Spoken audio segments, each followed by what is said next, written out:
Hola, buenas tardes. Somos el equipo número 1 y está integrado por Herrera Medina Cintia, Herrera Vargas Annalise y Sánchez Rojas Rita. Yo les voy a hablar de análisis de costos, elaboración de análisis de costos y el procedimiento. El análisis de costos en la mayor parte de las empresas genera productos múltiples que vende en mercados múltiples y para cada producto en el mercado la mezcla de marketing es diferente. El análisis de costo de marketing es indispensable para que la empresa detecte oportunidades que le ayuden a incrementar la eficacia de los gastos. Todas las ventas generan costos y es difícil que una empresa sepa el comportamiento de entradas, salidas, sin realizar análisis detallados. En la elaboración de análisis de costos, el análisis de costos es también conocido como análisis de rentabilidad. Existen 3 enfoques para la distribución de costos: costo pleno, que es total; análisis de contribución; costo basado en actividades, el CBA. Para entender la diferencia entre los enfoques de costo pleno y análisis de contribución, comenzaremos por establecer que el costo de un producto o función se compone de costos directos,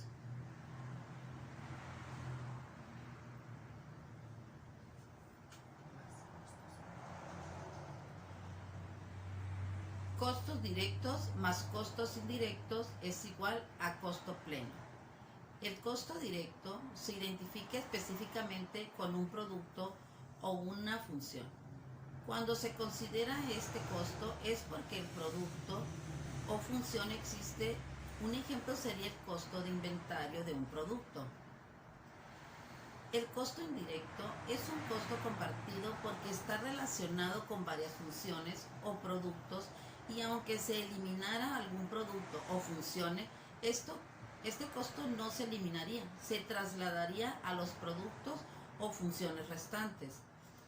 Un ejemplo serían los gastos de viaje de un vendedor de una línea de productos múltiples.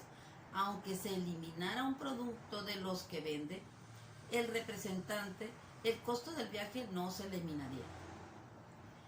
El estado de resultado, también llamado de pérdidas y ganancias, suele distinguir entre costo y gastos. Ejemplo: venta menos costos de venta es igual a margen bruto menos gastos generales administrativos y de ventas, igual a utilidad o ingreso neto antes de impuesto. El término costo se limita a los materiales, mano de obra, energía, renta, etc., utilizados en la manufactura del producto. Los gastos por su parte incluyen a erogaciones incurridas por la empresa por la operación del negocio, como la publicidad y mantenimiento de las situaciones o instalaciones. También se divide en directo o indirecto. Ya que se revisó los costos y gastos directos e indirectos, podemos entender la diferencia entre los enfoques costo total y contribución marginal. Enfoque de costo total indica que todos los costos deben distribuirse y contabilizarse para determinar rentabilidad de cada producto, territorio, vendedor, etc. Parte de la posibilidad de rastrear los costos de cada unidad. Enfoque de contribución marginal consiste en que cada unidad soporta sus costos y parte de los costos de la compañía. Parte de la idea que es imposible rastrear cada costo. El costo basado en actividades CBA se basa en la sencilla premisa de que casi todas las empresas apoyan la producción, comercialización y distribución de bienes y o servicios al consumidor. Básicamente consiste en 3 componentes de información: recursos, actividades y objetos de costo. El componente de recursos incluye gente, dinero, actividades organizacionales y sirve de impulso a las actividades necesarias para desarrollar, producir, comercializar y ofrecer productos, servicios al consumidor. Ejemplo de componente de recursos. Para hacer una visita de ventas a un cliente se necesita varios recursos, como tiempo del vendedor, recurso humano y activos organizacionales, auto, computadora, teléfono, celular y otros aditamentos. Una vez que se identifican los recursos, se designan las actividades. Por ejemplo, considere la cantidad de visitas de servicio que efectúa una empresa a un cliente. De manera intuitiva, parece lógico suponer que los clientes que requieren visitas frecuentes de este tipo le cuestan más a la empresa que el cliente que pocas veces las solicita. Por desgracia, no es posible capturar esas diferencias con la contabilidad de costos tradicionales. Los objetos de costos generalmente están relacionados con los comercializadores, proveedor, productos, canales, clientes. Ejemplo de costos basado en actividades CBA. Una oficina tiene la responsabilidad de vender dos tipos de productos y cuenta solo con un equipo de vendedores para venderlos. Cada uno de ellos representa el 50% de las ventas de la oficina. Cuenta solo con un equipo de vendedores para venderlos. La actividad importante en esta situación sería el número de visitas de ventas por producto. Si el producto A requiere 3 visitas para cerrar el trato y el producto B precisa 2, entonces el número de visitas totales para cerrar 2 ventas, una de cada producto, es 5. Con el uso del costeo basado en actividades del producto A, se le asignan el 60% de los costos de la oficina porque es más difícil de vender el producto B, 40%. Los enfoques de contribución o de costos pleno asignarían 50% de los costos fijos de cada producto con base en el volumen de ventas. ¿Tomaría la administración las mismas decisiones si utilizara el CBA en vez de margen de contribución?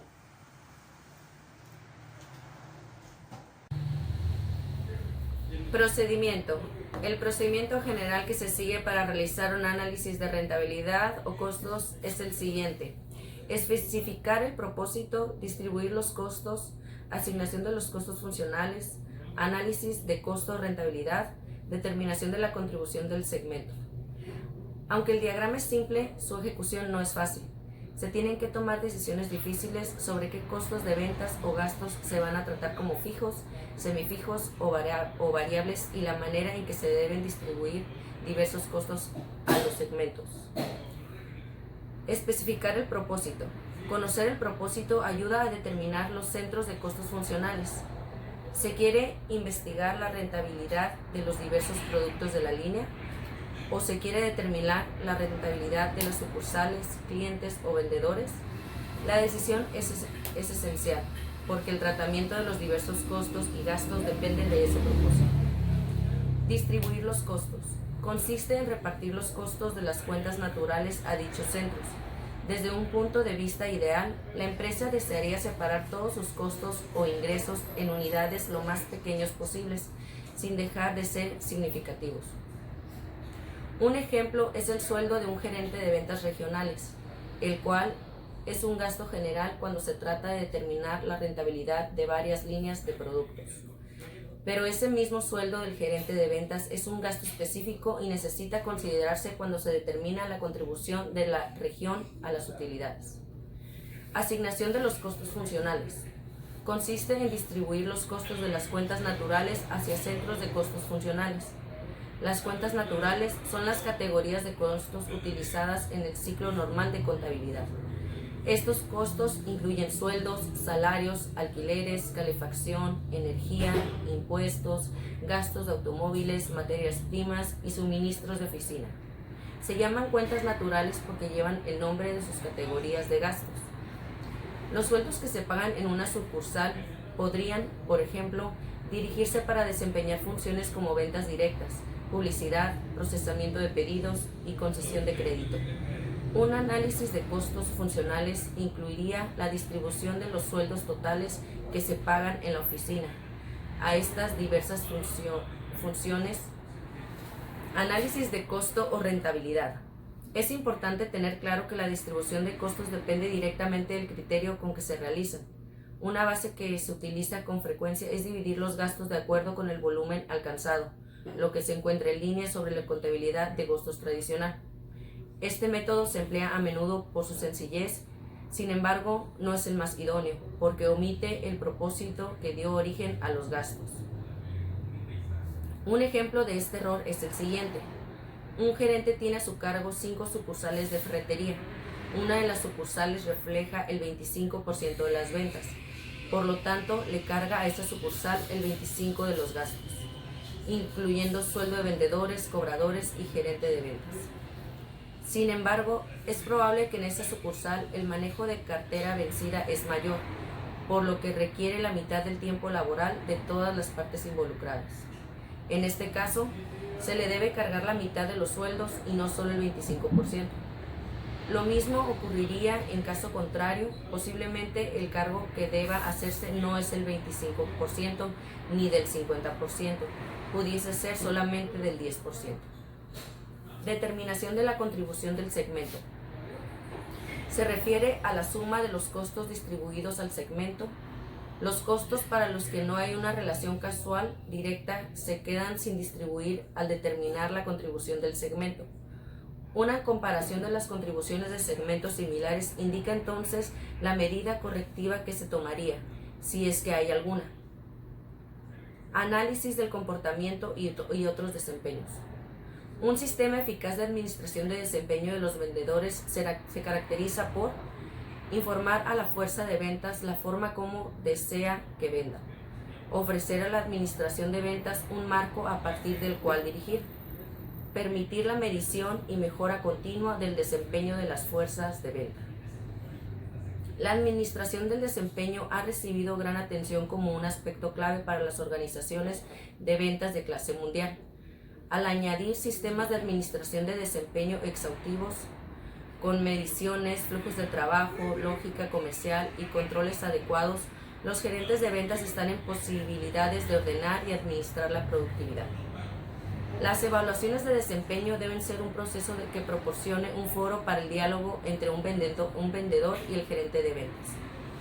Para realizar exitosamente una revisión de desempeño, los gerentes de ventas deben tener un profundo conocimiento de las diferentes mediciones de desempeño más apropiadas para determinada situación. La evaluación se debe realizar de forma que permita al vendedor afirmarse en sus fortalezas y eficiencias actuales y mejorar su desempeño en donde sea necesario. Desempeño frente a la eficacia. Un aspecto clave para evaluar el desempeño de los vendedores es la distinción entre los conceptos de conducta, desempeño y eficacia. Conducta. Se refiere a lo que los representantes hacen, es decir, a las tareas a las que dedican sus esfuerzos cuando trabajan. Esas tareas incluyen visitas a los clientes, redacción de pedidos, preparación de presentaciones de ventas, envío de comunicaciones de seguimiento, etc. Desempeño. Es una conducta evaluada en términos de su contribución a las metas de la compañía. En otras palabras, el desempeño tiene un elemento normativo que refleja si la conducta de un vendedor es competente o deficiente, adecuada o inadecuada a la luz de las metas e incentivos de la empresa. Nótese que la conducta y el desempeño son elementos que se ven influidos por las actividades pertinentes de ventas y estas actividades dependen a su vez de los tipos de puestos de ventas que se tratan. Eficacia. Se refiere a algún índice que suma los resultados organizacionales como volumen de ventas, participación en el mercado, rentabilidad de las ventas o tasa de conservación de los clientes, de los cuales un individuo es responsable, por lo menos en parte. Diferencia entre desempeño y eficacia. La distribución crucial entre desempeño y eficacia es que esta última no se refiere directamente a la conducta, más bien es una función de los factores adicionales que no están bajo el control de cada vendedor. Esto incluye cuestiones como las políticas de la alta administración, el potencial de ventas o la dificultad de un territorio y las acciones de los competidores. Es importante recordar que los vendedores deben evaluarse solo en esas fases del desempeño de ventas sobre las cuales se ejerce control y no deben ser considerados como responsables de factores que están más allá de su control. Teoría de las atribuciones.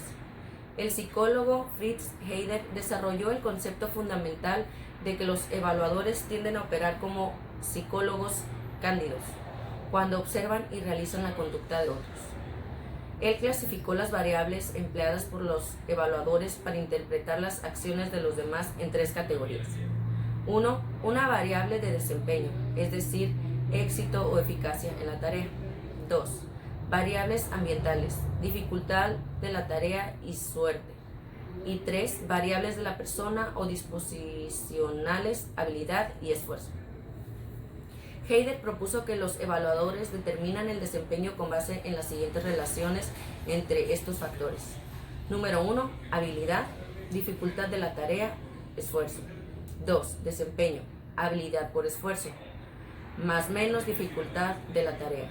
Estas relaciones miden los resultados a largo plazo. Sin embargo, para medir las actividades que se realizan a corto plazo y que influyen de manera sustancial en el desempeño de los vendedores, las empresas utilizan mediciones que se agrupan en mediciones objetivas y mediciones subjetivas.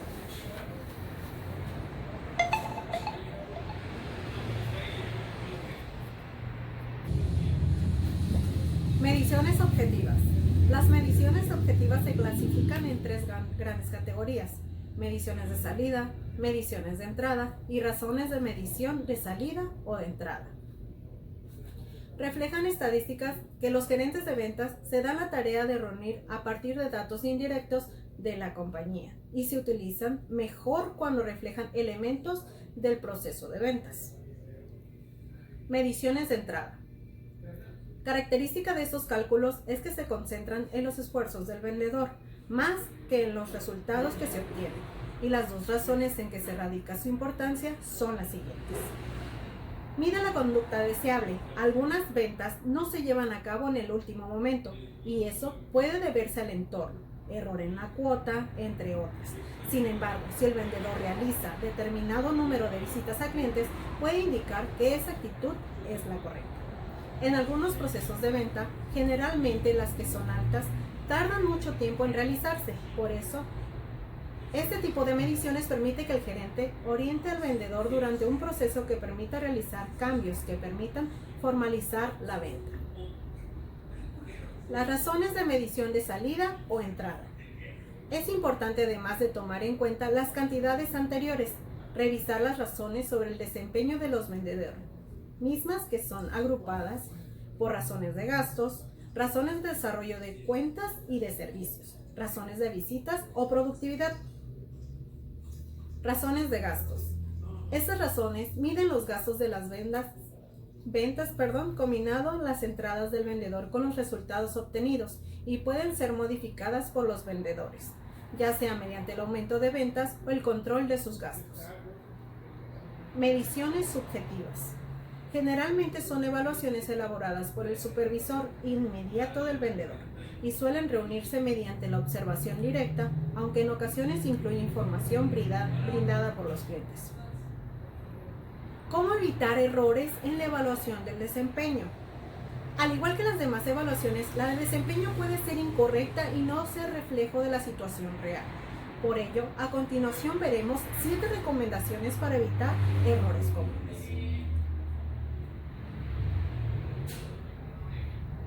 Lea cuidadosamente las definiciones de cada rasgo antes de calificar. Sea cauto frente a la tendencia común a calificar de más. No permita que los gustos o disgustos personales influyan en sus calificaciones. Sea lo más objetivo posible. No permita que la evaluación de un factor influya en la evaluación de otro. Base sus calificaciones en el desempeño observado del vendedor, no en sus habilidades potenciales. nunca califique a un empleado en varios aspectos por un buen o mal trabajo, sino más bien por el éxito o fracaso general durante todo el periodo.